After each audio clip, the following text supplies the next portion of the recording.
Welcome to our video journey where we explore the fascinating world of pronunciation, unraveling the mysteries behind each word and its usage. In this video, the word is acquainted. Acquainted. Acquainted.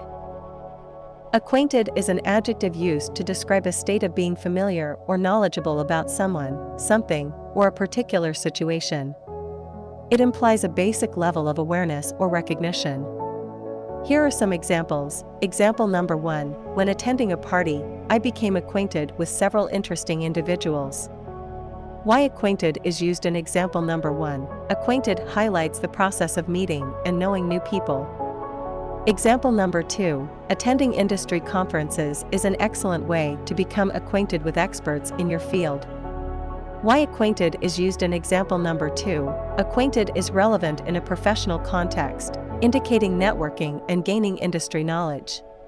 Stay tuned for more linguistic wonders and join us in unlocking the magic of language. Thanks for watching, and until next time, keep speaking, writing, and embracing the beauty of words.